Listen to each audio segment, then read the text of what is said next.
London Overground, new names for its 6 lines revealed. You knew this was coming. The bloke's been changing street names and pulling down statues and just constantly battering us round the head, aggressively with his agenda. I'm so distraught with this agenda, completely dominating the whole of the Western world, rewriting all of our history books and then lying about it. I think I'd rather be slapped around the chops with Sadiq Khan's ballsack than his agenda at this point. But we are where we are.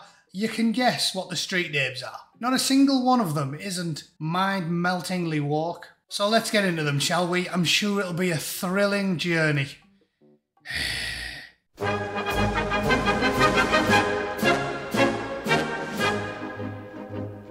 The new names of London's 6 overground lines have been revealed, significantly changing the look of the famous tube map. Yeah, well, it's infamous now, isn't it? Infamous. Unless you're an out communist, Jeremy Corbyn or Dr. Shola.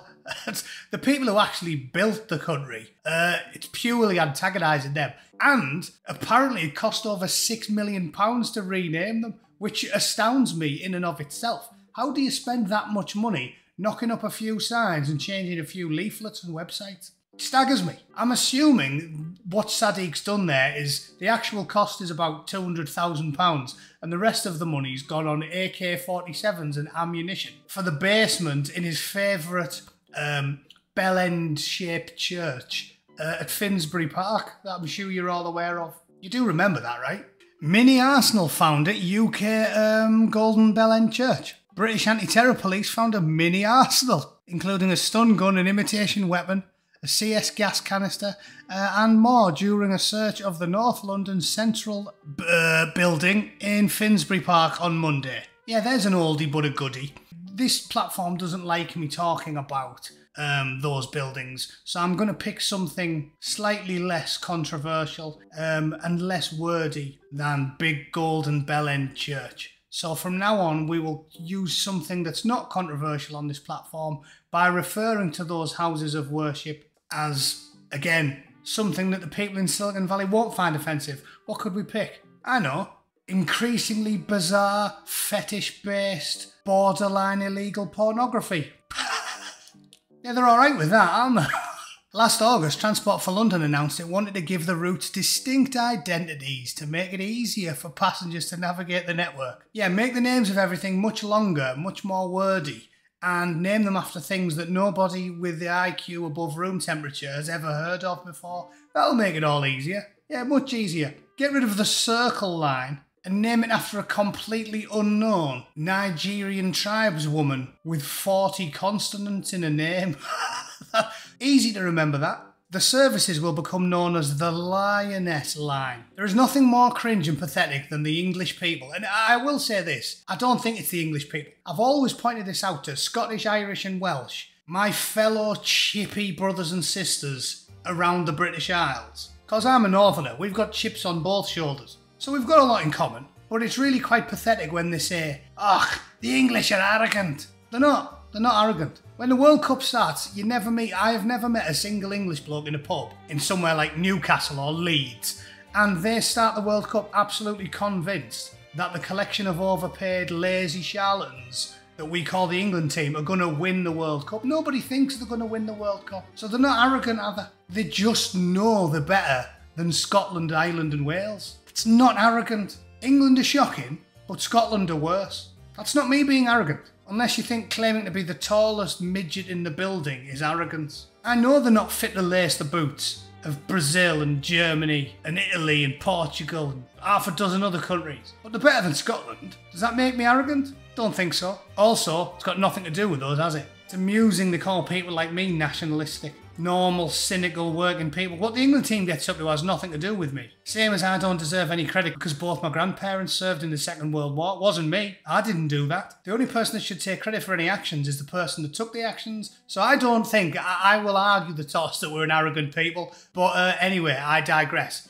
It's pathetic with the way the media, the government and the talking heads pretend to be interested in football and rugby for starters, and then secondly, make mountains out of molehills. The Lionesses won a European tournament that hardly anybody cares about and then lost in the World Cup. It's not a fantastic achievement and nobody watches it. So why are you naming things after them? They didn't do anything. And it's a game. If you're going to name it after women, pick individuals that did impressive things. Here's a good idea. Why not call it the Thatcher line? Eh?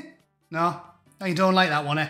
I wonder why. Daughter of a grocer who actually did something with her life. Don't like that one. No. Instead they're like the Lionesses, because they've done loads of good things, haven't they? Made a big difference in the world. The Mildmay line, named after a hospital that treated people with AIDS. I suppose that is a laudable thing. I'll give them that one. People who treat people in hospitals, it's a good thing. But again, couldn't you have just picked like a children's hospital? Why does it specifically have to be an LGBTQ plus AI hospital? The Weaver line, the Suffragette line, and the Liberty line. Oh yeah, and obviously the Windrush line. That one I'll give you. That is easy to remember. Do you know why? Because the knobheads that run the country have not shut up about the Windrush for the last 10 years. I'm sick of hearing about it. You can't turn on a radio or a TV these days without hearing the words bloody Windrush. No matter how many times you say it, it's not going to mean that the UK was diverse in 1950. It's not. It doesn't matter how many times you say it. If it wasn't diverse in 1990, how was it diverse in 1950 or 1850? How? You can make up lies and burn history books as many times as you like. It doesn't change any facts. Which obviously explains the last choice, which is the Liberty line. Because same as they always do, when they steal your liberty and burn your books and lie about history, they like to keep telling you they're doing it for your liberty. Just like when they tell you you're not allowed to vote for someone you like, they're doing it to save democracy. It's nakedly obvious what they're doing. The more they tell you you're free, freedom this and freedom that and liberty this and liberty that, the more they have to batter you over the head with words like freedom and liberty, the less free you know you are. All right? Easy. Oh yeah, and obviously I came up with my own choices. These make a lot more sense to me. Instantly think of London in my mind. Obviously one of London's favourite sons, Abu Hamza. Yeah, great Londoner. The Shoe Bomber line, named after Richard Reed, another sterling gentleman from the home counties. The Towering Conflagration line, because London, I think of crumbling, decrepit, overcrowded blocks of flats full of people that have paid less taxes than the average stray dog. The homicidal Somalian with a meat cleaver line, because you can't move for them in London these days. Every time you see footage of London on Twitter, usually involves those splendid gentlemen and their splendid meat cleavers. The Lookout Mummy, that woman there has got a cock and a fire axe line, because, yeah, I've seen loads of them as well. And horrified children looking on, usually holding the mother's hand with a look of strange confusion on the face. So that's another good one. And finally, something that screams London to me: your home is at risk if you do not keep up repayments to Carol Vorderman for her part in your high APR payday loan TV deal line. So those 6 things to me scream London town, the jewel of Europe, or the armpit and arsehole of Europe if you've got eyeballs. All right, let me know what you think. See, whose names do you prefer? Do you think mine are better? Perhaps give me some of your own suggestions in the comments. I'd love to incorporate them, and maybe we can send them to Sad Sack and he'll change them.